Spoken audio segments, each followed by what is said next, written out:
Rev up your engines!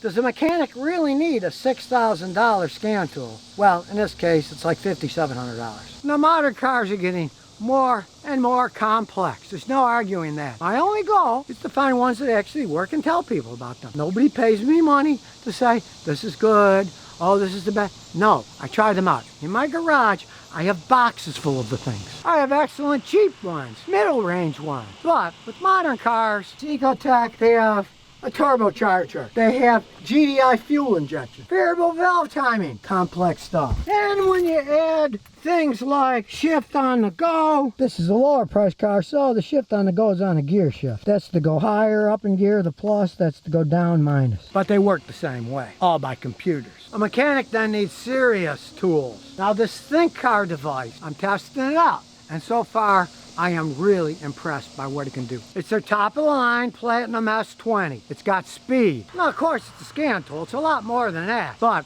what a scan tool. Now, you can even check the transmission system.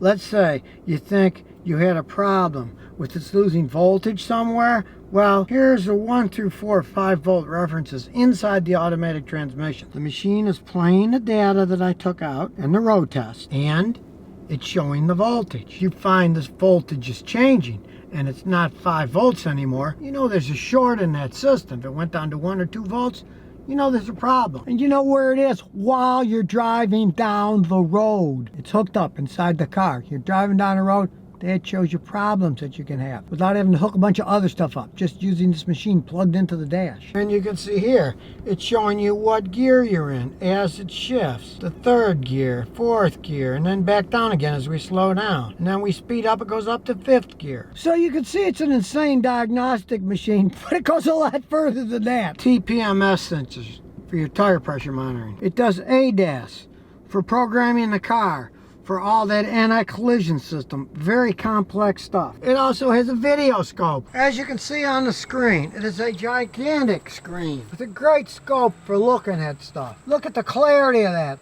Look at it. It's huge. You can't miss it. It also tests your battery wirelessly. You just hook it to the battery. That's it. Does the battery starting, charging system, all wirelessly. The light's on, the battery powers it, and it's even a 4-frame oscilloscope. Check it out. It has special automotive sections for it, where you can do circuit, sensors, actuators, ignition, primary and secondary. It's amazing. It's all set up so you can adjust it with your fingers. You don't even have to mess with putting inputs in. The fingers can set your graphs. I don't know where to start. Put it on auto, and then it's going to be auto ranging. It's a really good 4-channel oscilloscope too. And as I said, it comes with its own tire pressure monitoring system too. You remember a video I did a while back? I said, hey, there's a really good tool, but hey, it doesn't do anything with the TPMS system either. This handles all kinds of stuff. And if you're working on old OBD1, not only is a bunch of adapters for that, but check it out. You saw all those connectors? Well, it reprograms computers too. That is why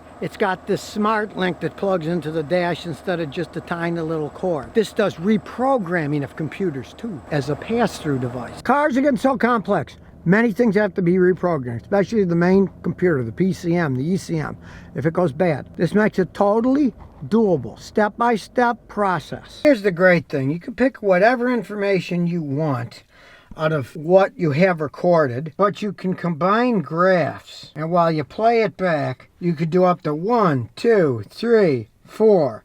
This is doing the pulse widths of fuel injectors. You can see all the lines pretty much follow each other. That means the injectors are working as they should. If all of a sudden you see the yellow line here drops below all the other lines, that would mean that the number 4 cylinder was getting a drop off. It's insane what this thing can do. So you might say, oh gee, I guess I guessed the wrong data. You don't have to worry here. This is collecting all the data. If you think, well, that wasn't right, rather than have to take 100 road tests and do a test each time on 4 different things, you got all the data in the machine, then you can pick the ones that are showing you where the problem lies. All that information sure might blow you away and be too much, like, what do I look at now? There's too much. You get to look at it one at a time, and it all happened during the same road test. So you compare whatever you want without having to take hundreds of road tests. When you can see color and graphic form, you're going to understand a lot better. Now you notice this is a very large scan tool. Even the interface is large. With a large scan tool, it's more than just big. This is brand new. This just came out. It has much faster chips. It has all kinds of memory. It'll take up to 256 gigabytes in the memory slot card here. That's extra. So it's got a lot of memory, a lot of speed. For a mechanic like myself, or any good mechanic, you need speed, you need quality. You can't use one of those little handheld scanners for big deals like this. It doesn't have enough speed. It doesn't have enough capability. It's like, okay, I'm editing videos. Do I use my camera? No. I use a whole gigantic set of giant PCs with screens on them to do my editing. So when I'm editing car data, I don't want a little handheld device. I want a big one that has a lot of memory, that has fast speed. As you can see, this goes, the Smart Scan goes through all the modules. This isn't just O, it's doing generic OBD. It's covering all kinds of data.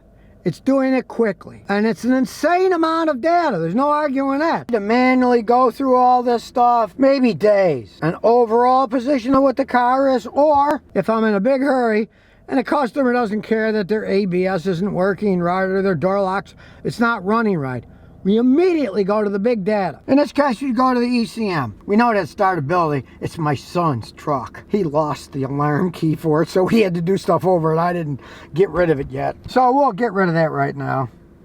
We'll clear it. See, it's already cleared it. This thing is fast. And we want to look at data. All we got to do is push that. There we go. Okay, it's going to go to the data. Let's read the data stream. Start it up and look at the data. It's insane, okay? This particular one, there's 280 parameters. La la la.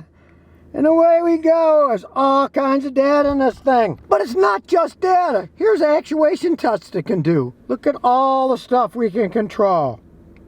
All of this stuff. Activating solenoids. You can even do a relative compression test using this machine. Control the fuel cut on any cylinder. You can check out the variable valve timing system. This does so much. Control injector volume. You can even control the injector volume for the airflow sensor. Of course, it doesn't end there. Special functions. Look what else it can do. Air, fuel, or oxygen sensors. You can reset the learning. If you had a problem and you fixed it, you can reset the values. You can set the memory. There are so many things. Of course, you can do the oil reset for oil changes, but that's nothing. There are so many things this machine can do. Look at the maintenance stuff that this can do. Air-fuel ratio. Brake system, reset the oil. Battery, if you got a modern car where you got to reset the battery when you replace it. Bleed the ABS. Does a tire pressure monitoring system. It just goes on and on. Airbag, you can reset the gear ratio stuff. You can do so many different things. You can do immobilize your keys with this thing. You can reset injectors. There are just so many things that this can do. Look at them all. Now it's also a smart link here. So it can be used to reprogram the computer of your vehicle. It's got direct plugs, a LAN plug here, so you can plug it right into your system at your garage or house, whatever. It's set up for everything. I never had a problem with the wireless yet. It works fast, it works great. I just leave it on wireless. But then again, I've got fiber optic cable, so I want to take advantage of all that speed. You can use it for remote diagnosis. You can have your repair information all set up on this. It is insane what this thing could do. Now, of course, it's not a cheap tool. It costs many thousands of dollars. It's the closest thing I've found so far to one tool that I can use on just about any vehicle. And I work on just about everything, except for Teslas. You can't get any information for Teslas, so forget them. But any gasoline or petrol vehicle, I have yet to find one that this won't interface with. It's got an OBD1 power supply, and the toolkit in the big box has the adapters for the old OBD1 systems too. Now time marches on with cars and technology. If you're serious about fixing modern cars, you have to march on with better technology in your scan tool equipment. They're engineering them in California. Yeah, they're made in China. Almost everything's made in China. But to give you an example, I got an OTC scanner. Not a bad scanner. It's an old Samsung tablet. It is so slow. And if you're going to have the kind of data this machine has, you can't operate at such slow speeds. You need speed. You need accuracy. You need a whole bunch of memory to store it all on. Yeah, it's expensive. Mechanics charge $100 to $140 an hour when they're working on cars. I've been showing the mechanics around here in Tennessee, and they're amazed. I say, what do you use? And they show me a machine, and I said, it's not a bad machine. It's about $1,500. This thing, it blows them away with the coverage that it has, with the stuff that it can do, and especially with its speed. Time is money. You don't want to waste your time waiting on a slow scan tool that takes too long to pick up data. And of course, as we mechanics know, if it's too slow and doesn't sample fast enough, you're going to miss a lot of the glitches. The glitches might happen once in a while. And if it's sampling once every 4 or 5 seconds, you're going to miss those glitches. With a machine like this, with a 4 freeze frame oscilloscope, you're not going to miss those glitches. So now you know a little bit more about an interesting scan tool that I've been testing out. I'll keep everybody up with, hey, do I find glitches? You're always going to find a glitch somewhere. I can get a brand new car, generally I can find some kind of glitch in it. But for what this does, I got to say, I'm blown away as it stands right now. So if you never want to miss another one of my new car repair videos, remember to ring that bell.